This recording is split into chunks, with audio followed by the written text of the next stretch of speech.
अब 16.2 का 9th question करते हैं। अच्छा क्वेश्चन है। एक छात्रावास में 60% विद्यार्थी हिंदी का, 40% अंग्रेजी का और 20% दोनों अखबार पढ़ते हैं। दोनों मतलब इंटरसेक्शन। एक छात्र को यादृच्छा चुना जाता है। पहली यहाँ तक की हम बात कर लेते हैं। In a hostel 60% students reads Hindi newspaper, 40% reads English newspaper and 20% reads both Hindi and English newspaper. तो हम इसको यहाँ तक एक बार इससे हम आउटकम्स बना लेते हैं कुछ। H फॉर हिंदी लिख देते हैं हम और E फॉर इंग्लिश। H हो गया विद्यार्थी जो हिंदी का अखबार पढ़ते हैं, विद्यार्थी जो हिंदी अखबार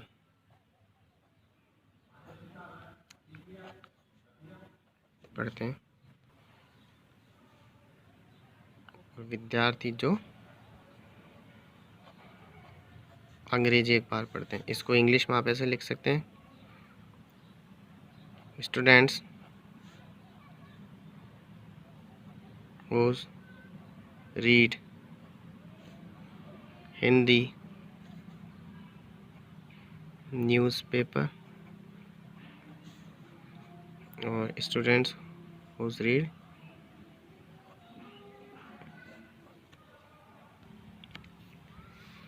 तो इसकी प्रोबेबिलिटी ध्यान देना, परसेंटेज प्रतिशत हमेशा प्रायिकता को डिनोट करता है। तो हिंदी का पेपर पढ़ने वालों की परसेंटेज है 60%। ये प्रायिकता को डिनोट करेगा, तो मैंने PH से लिख दिया प्रोबेबिलिटी के लिए 60/100। परसेंटेज हटते ही नीचे 100 आ जाएगा, तो ये हो गया 6/10। 0 से 0 कैंसिल। इसी तरह से इंग्लिश के लिए 40% है, तो 40/100 हो गया 4/10। यहाँ दे रखा है 20% reads both Hindi and English. 20% ऐसे हैं जो दोनों अखबार पढ़ते हैं, तो बोथ यानी intersection H intersection E, both के लिए इंटरसेक्शन आएगा, तो PH इंटरसेक्शन E 20%, 20/100, ये हो गया 2/10। ये हमने आउटकम्स यहाँ पे लिख लिए हैं। अब फर्स्ट क्वेश्चन इसका, फर्स्ट में बोल रहा है प्रायिकता ज्ञात कीजिए कि वह न तो हिंदी और न ही अंग्रेजी का अखबार पढ़ती हैं। तो find the probability that students neither read Hindi nor read English newspaper. Student neither read Hindi nor English newspaper. Student ना तो हिंदी का अखबार पढ़ती है और ना इंग्लिश का। तो इसके लिए हमारे पास डायरेक्टली कोई फार्मूला नहीं होता, लेकिन हम ये जानते हैं कि यूनियन जब हम निकालेंगे H यूनियन E, तो मैंने आपको पहले भी बताया था कि यूनियन का मतलब होता है एटलीस्ट वन, कम से कम एक। तो जब हम यूनियन निकालेंगे तो यूनियन में कम से कम एक पेपर पढ़ने वालों की संख्या हमारे पास आ जाएगी। यूनियन हमें उन लोगों का नंबर बता देगा जो कम से कम एटलीस्ट वन पेपर पढ़ते हैं। तो पहले हम वो निकाल लेते हैं। तो कम से कम एक अखबार पढ़ने वालों की प्रायिकता, probability of students whose reads at least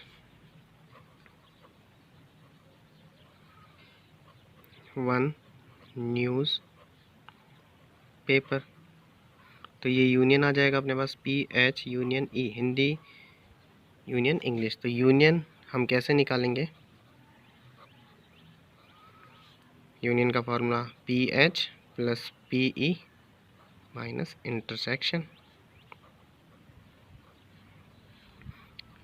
PH 6/10, PE 4/10, intersection 2/10। सब में नीचे 10 है तो सेम होगा, 6 और 4 10, 10 में से 2 निकला 8/10। इसको परसेंटेज में कन्वर्ट करने के लिए या ऐसे ही रहने देते हैं, क्योंकि हमें ये नहीं निकालना, हमें निकालना है कि ना तो वह हिंदी का अखबार पढ़े ना इंग्लिश का। तो न तो हिंदी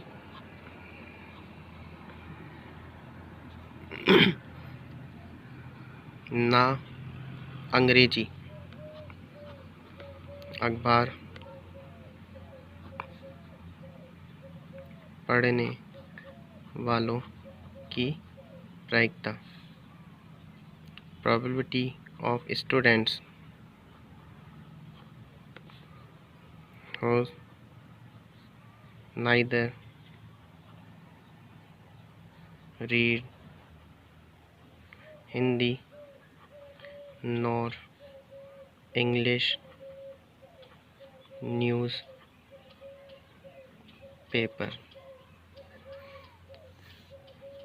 तो ना तो हिंदी और ना इंग्लिश पढ़ने वालों की प्रोबेबिलिटी हमें निकालनी है, तो ये आ जाएगा। ध्यान देना, यूनियन जो हमने निकाला था, मैंने आपको कहा था वो कम से कम एक अखबार पढ़ने वालों की प्रायिकता आएगी, उन लोगों की हमारे पास प्रोबेबिलिटी आ जाएगी जो कम से कम एक अखबार पढ़ रहे हैं।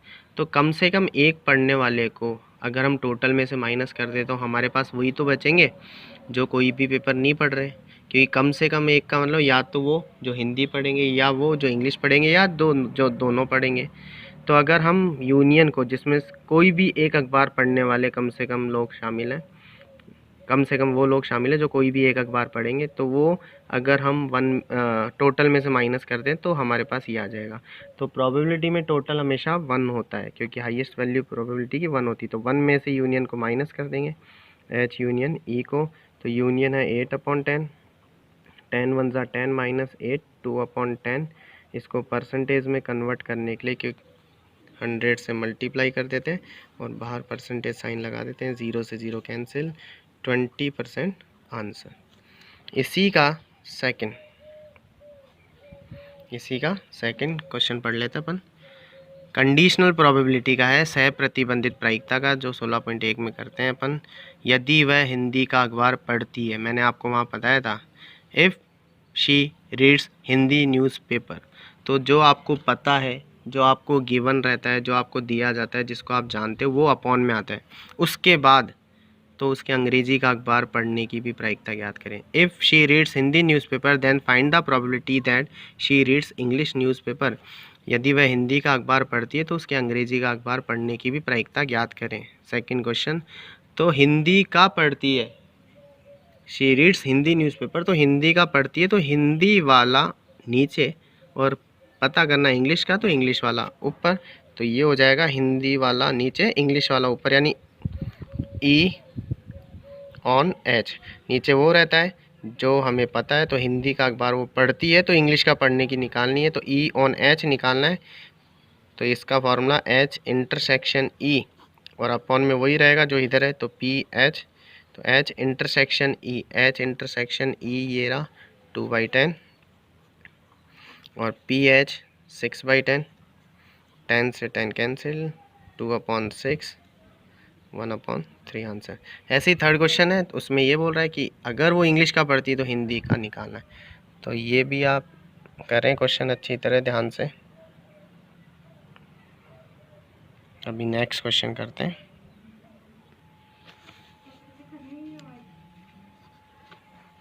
नेक्स्ट क्वेश्चन है 10th।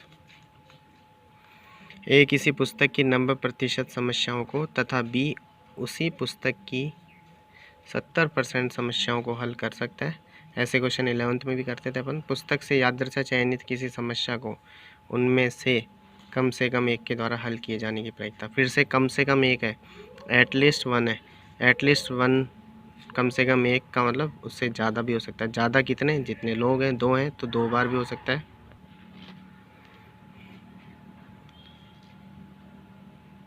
Probability of solving a problem of any book by A is 90% and by B is 70%. If A and B solving a problem in a book, then find the probability that at least one of them solve the problem, कि उनमें से कम एक इस problem को solve कर सके। तो पहले घटनाएं बना लेते हैं। ए 90%, तो ए किसी पुस्तक की 90% समस्याओं को हल करता है, तो ये लिख लेते हैं। ए द्वारा समस्या हल करने की प्रायिकता। ए है तो पी ए से डिनोट कर लेते हैं 90%। 90% परसेंट रखते नीचे 100 आ जाएगा, 0 9/10। Probability of solving a problem by A, English में इस तरह से लिखेंगे आप, P A equals to 9/10। B द्वारा समस्या हल करने की प्रायिकता पी बी, ये है 70%, तो ये हो जाएगी 7/10। इंग्लिश में probability of solving a problem by B is P B equals to 7/10। अब दोनों किसी प्रॉब्लम को सॉल्व करने बैठ गए तो क्या केस बनते हैं ध्यान देना, ये रफली है थोड़ा। दोनों सॉल्व कर रहे हैं तो ये हो सकता है कि ए और बी दोनों को कोई क्वेश्चन मिल गया, तो ये हो सकता है ए और बी दोनों सॉल्व कर दें। ये हो सकता है ए सॉल्व कर दे, बी से सॉल्व नहीं हो, प्लस ये हो सकता है कि ए से नहीं हो, बी से हो जाए, प्लस फोर्थ और लास्ट ये हो सकता है कि दोनों से ही सॉल्व नहीं हो, और दोनों एक ही एक्सपेरिमेंट के इवेंट्स हैं, तो इन सब का सम कितना होगा 1। हमें निकालना है कि एक के द्वारा, कम से कम एक के द्वारा हल किए जाने की प्रायिकता। At least one of them solve the problem, कम से कम एक सॉल्व कर दे, चाहे ए करे चाहे बी, चाहे दोनों कर दे, सॉल्व होनी चाहिए। तो यहाँ भी सॉल्व हो रही है, यहाँ ए कर रहा है, यहाँ बी कर रहा है, यहाँ सॉल्व नहीं हो रही, तो हम ये 3 निकालें, इससे अच्छा इसी को 1 में से माइनस कर दें, यानी 1 minus P A bar B bar, यह आ जाएगी। जिसमें हमने सॉल्व नहीं करने वाले को 1 में से माइनस कर दिया तो सॉल्व होने वाली ही बचेगी, हल होने की बच जाएगी। ठीक है, तो कम से कम एक के द्वारा समस्या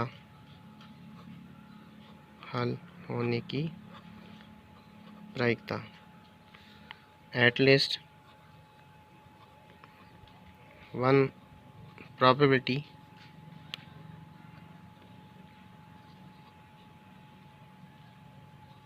of at least one of them solve the problem। यहाँ पे ये जहाँ सॉल्व नहीं हो रही वो माइनस कर देंगे, P A bar B bar 1 minus P A bar, क्योंकि दोनों इंडिपेंडेंट सॉल्व कर रहे हैं इसलिए स्वतंत्र घटनाएं, इंडिपेंडेंट इवेंट है, इसलिए इस तरह से लिखा जाएगा इंडिपेंडेंट वाला फॉर्मूला। पी ए बार को लिखेंगे 1 माइनस पी ए, कल बताया था आपको, और पी बी बार को 1 minus P B.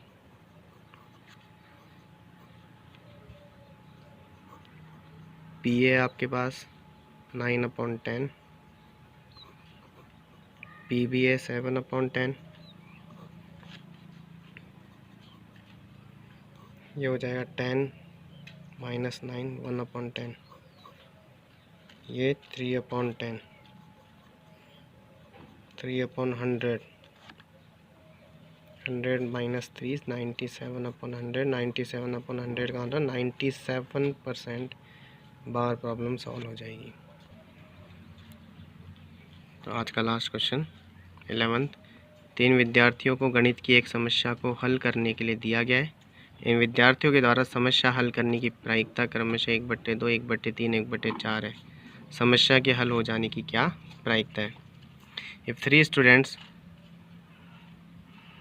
to solve a mathematical problem and their probability to solving problem is 1/2, 1/3, 1/4, then find the probability that problem be solved। इस बार कम से कम नहीं बोल रहा है, एटलीस्ट नहीं बोल रहा है, लेकिन मीनिंग वही है कि समस्या हल हो जानी चाहिए, यानी कम से कम एक के द्वारा हल होगी तो ही तो समस्या हल होगी। Find the probability that problem be solve, at least one of them solve, तो समस्या हल हो जाने की प्रायिकता निकालनी है। तो देखें इसको। 3 स्टूडेंट्स ए बी सी कुछ भी हम ले सकते हैं। तो ए सॉल्व करेगा, इसकी प्रोबेबिलिटी है 1/2 पहले विद्यार्थी द्वारा।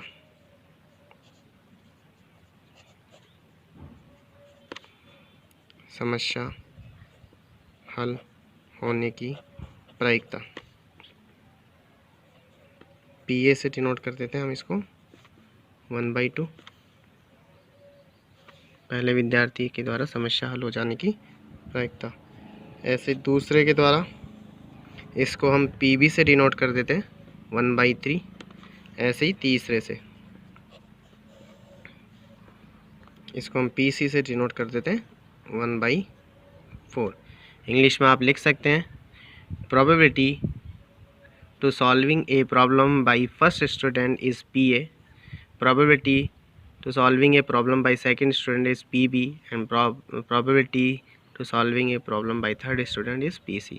फिर से तीनों एक प्रॉब्लम को सॉल्व कर रहे हैं। फिर से आप ये काम देखें रफ के लिए, तीनों एक प्रॉब्लम को सॉल्व कर रहे हैं। तो ये केस हो सकते हैं अपने पास कि तीनों ही सॉल्व कर दें, ए बी सी। ये हो सकता है ए और बी सॉल्व कर दें, सी नहीं कर पाए। ये हो सकता है कि ए कर दे, सी कर दे, लेकिन बी नहीं कर पाए। ये हो सकता है कि ए से सॉल्व नहीं हो, बी और सी कर दें। ये हो सकता है कि ए ही सॉल्व करे, बी और सी से नहीं हो पाए।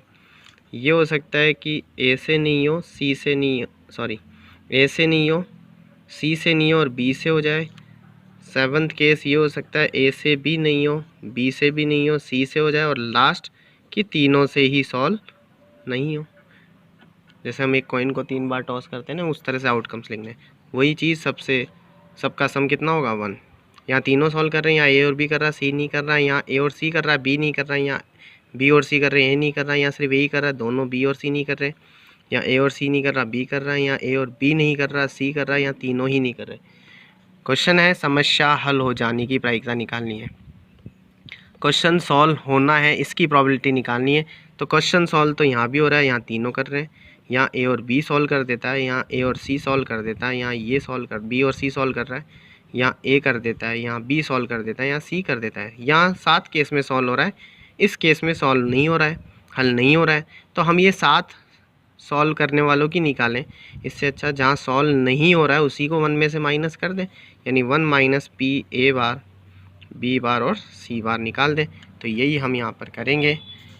समस्या हल होने की प्रायिकता, probability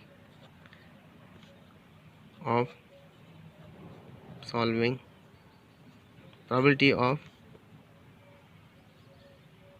that problem be solve equals to 1 minus P A bar, B bar, C bar. फिर से तीनों अलग अलग सॉल्व कर रहे थे, यानी इंडिपेंडेंट है, स्वतंत्र हैं। तो इस तरह से लिखा जाएगा P A bar into P B bar into P C bar. ये आप रफ में करेंगे। 1 माइनस पी ए बार को लिखेंगे 1 minus P A, P B bar को लिखेंगे 1 minus P B, P C bar को लिखेंगे 1 minus P C. 1 minus P A 1/2, 1 minus P B 1/3, 1 minus P C 1/4।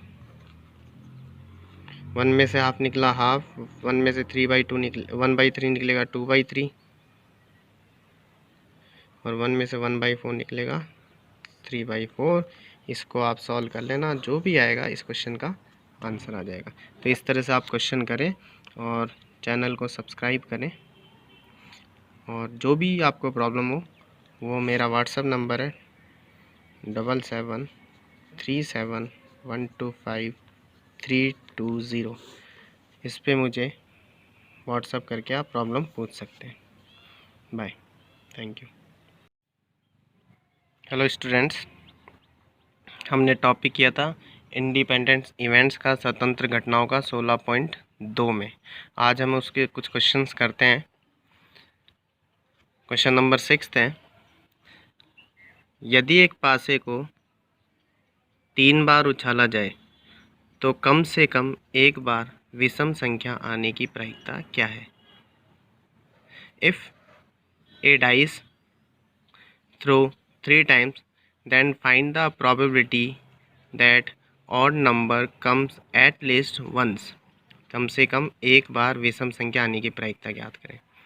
तो सबसे पहले पासे को उछाल रहे हम 3 बार, डाइस को 3 टाइम्स टॉस किया जा रहा है, तो कम से कम एक बार की बोल रहा है ये। तो आपको ये ध्यान रखना कि कम से कम एक बार में उससे ज़्यादा भी हो सकता है, और ज़्यादा कहाँ तक होगा? जितनी बार आप उछाल रहे हो, कि एक बार तो विषम आना ही चाहिए, एक बार तो ऑड आना ही चाहिए, लेकिन 2 बार भी हो सकता है और 3 बार भी हो सकता है, क्योंकि 3 बार उछाल रहे हो और कम से कम एक बोल रहा है।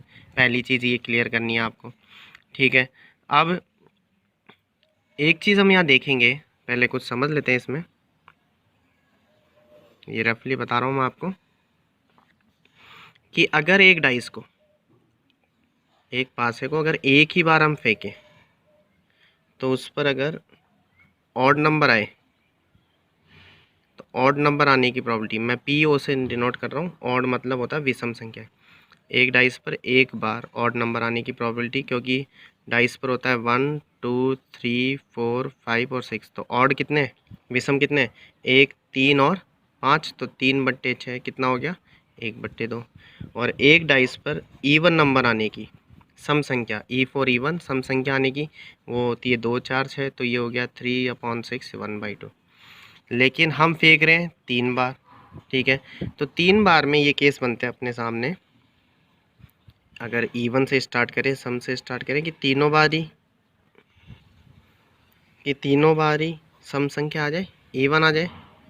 हो सकता है 2 बार इवन आए, एक बार ऑड आए, 2 बार सम एक बार विषम। ये ऑड यहाँ भी हो सकता है और यहाँ भी, तो ये 2 केस और होंगे, EOE प्लस OEE, प्लस ये हो सकता है एक ही बार इवन आए, 2 बार ऑड आ जाए, तो ये इवन यहाँ भी हो सकता है, तो OEO प्लस OOE, और लास्ट ये कि तीनों के तीनों बार ही ऑड आ जाए, विषम संख्या आ जाए। और क्योंकि ये सारी एक ही एक्सपेरिमेंट की, एक ही प्रयोग की घटना है, तो इन सब का योग तो एक होता है। प्रोबेबिलिटी में सारी इवेंट्स की प्रोबेबिलिटी का सम 1 होता है, 1 से कभी ज़्यादा नहीं होता है, ठीक है। और जितनी इवेंट्स हो उन सब की प्रोबेबिलिटी का सम किया जाए तो वो 1 ही होगा एग्जैक्ट। तो मैंने यहाँ बताया कि एक पासे पर एक बार ऑड आने की, विषम आने की प्रायिकता प्रोबेबिलिटी 1/2, और सम आने की, इवन आने की भी 1/2। तो 3 बार उछाल रहे, तो 3 बार में ये केस बन सकता है कि तीनों बार ही सम आ जाए। हो सकता है 2 बार आ जाए, तो 2 बार के लिए एक ये, यहाँ भी 2, यहाँ भी 2, 3, एक बार इवन आए, एक ही बार सम आए, तो 1 2 3, और तीनों बार ही ऑड आ जाए, विषम आ जाए, तो ये सबका सम। अब हमें ये बताना है कि जो ऑड नंबर आए 3 बार उछालने पर, वो कम से कम एक बार विषम संख्या आनी चाहिए, यानी विषम संख्या ऑड नंबर हमें कम से कम एक में दिखे। तो ऑड नंबर आपको कम से कम एक बार तो दिखना ही चाहिए। कम से कम एक बार का मतलब एटलीस्ट 1 का मतलब होता है उससे ज़्यादा बार भी आपको दिख सकता है, और ज़्यादा बार मतलब 3 बार तक, क्योंकि 3 बार आपने उछाला है। तो एक बार और जहाँ जहाँ उसको टिक करते हैं, ये हमें निकालना है, ये हमें निकालना है, क्योंकि एक बार है इसमें, ये निकालना है, ये निकालना है, ये भी हमें निकालना है, ये भी हमें निकालना है, ये भी हमें निकालना है।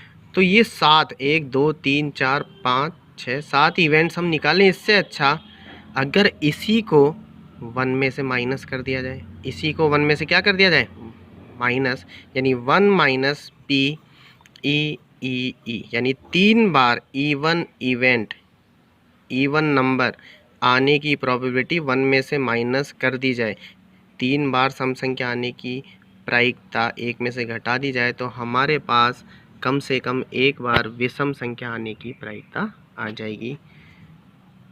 फिर भी आपको समझ में नहीं आए तो आप मुझसे व्हाट्सएप पर पूछ सकते हैं। तो मैं बता रहा हूँ आपको, ये यहाँ पर अब इसका आंसर आपको किस तरह से लिखना है। पासे पर, एक पासे पर सम संख्या आने की प्रायिकता, पी से लिख रहा हूँ मैं इसको, पी प्रोबेबिलिटी, ई फॉर मतलब E1। तो एक E1 होते हैं 3 और टोटल 6, 1/2। ठीक है, आप इंग्लिश में ऐसे लिख सकते हैं, प्रोबेबिलिटी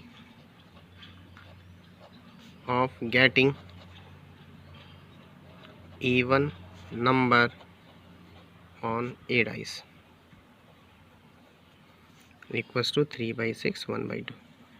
तो हमें तो कम से कम एक बार विषम संख्या आने की प्रायिकता निकालनी है। तो कम से कम 3 बार, कम से कम या पासे को 3 बार उछालने पर कम से कम एक बार विषम संख्या आने की प्रायिकता।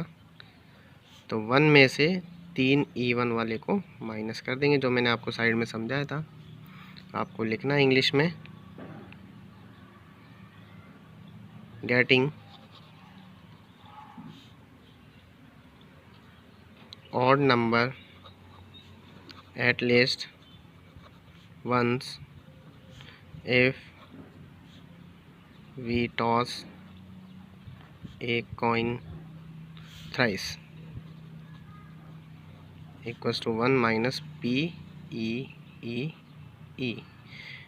तो E हमने निकाल लिया, तो ऊपर ही कितना था 1/2, तो ये हो जाएगा 1/2 3 बार, 1/2 1/2, 1 माइनस 1 नीचे 8 आ जाएगा, 8 1 8 माइनस 1 7/8। तो इसको आप करना एक बार।